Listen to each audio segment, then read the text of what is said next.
আজকে সংসদ ভবনের দক্ষিণ প্লাজায় কেন আসলেন একটু বলবেন?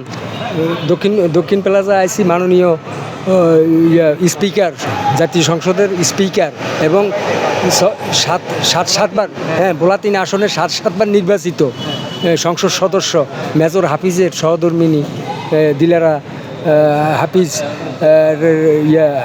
জানাজা উপলক্ষে আমরা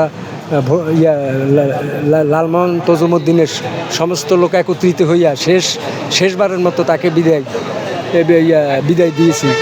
এখন আমরা আল্লাহর কাছে দোয়া করি, মাগফিরাত কামনা করে, সেই জন্য বেহেশতে আল্লাহ নসিব করে।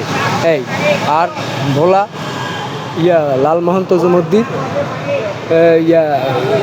জন্য মেজর হাফিজ সুদৃষ্টি রেখে বাংলাদেশের সংসদ যেন ভালোভাবে পরিচালনা করতে পারে কামনা করি। আমি আমার বক্তব্য শেষ করলাম।